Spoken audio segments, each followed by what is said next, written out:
Hello, fellow Kenyans, and welcome to Sauti Mzalendo, your trusted channel for news, analysis, and the voice of the people.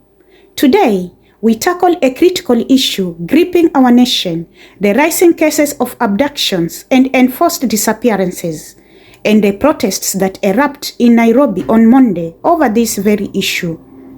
In the heart of Nairobi, protesters gathered on Monday to demand answers and justice for the alarming wave of abduction across the country.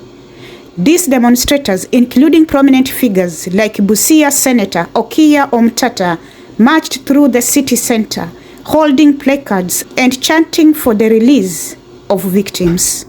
But it wasn't long before police arrived at Aga Khan Walk and attempted to disperse the crowd with tear gas.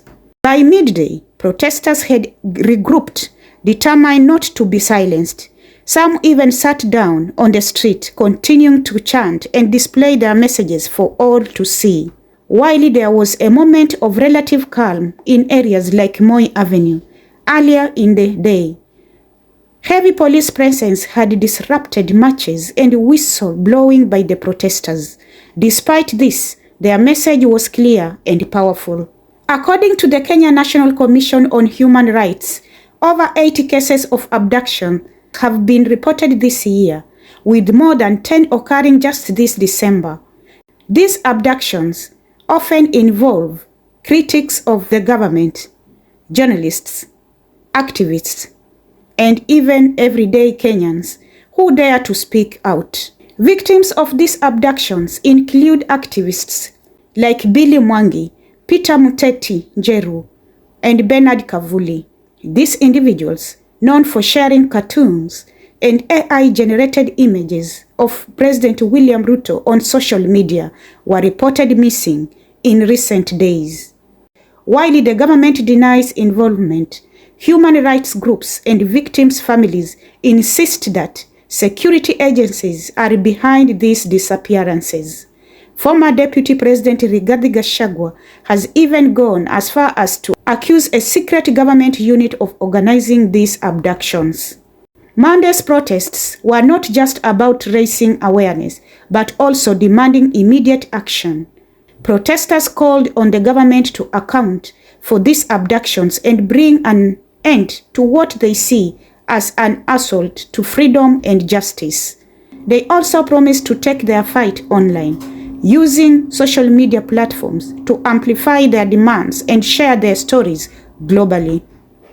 Now, what does all this mean for us as Kenyans?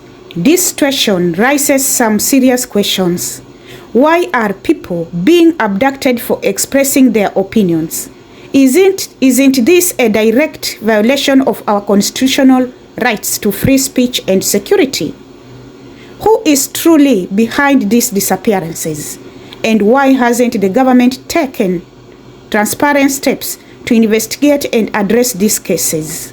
And most importantly, what can we, the citizens, do to ensure that these injustices stop? Here is my take. The abductions and disappearances represents not just a failure of governance, but also a threat to the very fabric of our democracy. When critics are silenced and fear replaced with freedom, we all suffer.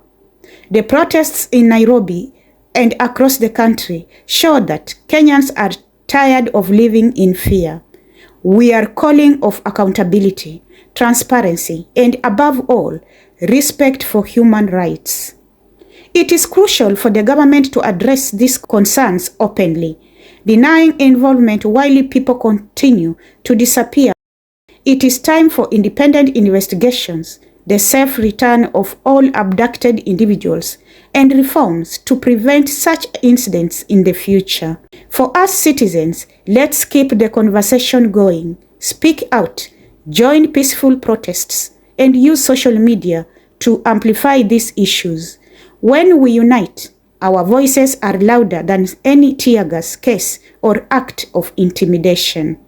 Thank you for watching Sauti Mzalendo, where we stand for truth and justice. If this story touched you, share this video, subscribe to our channel, and Let's keep demanding accountability.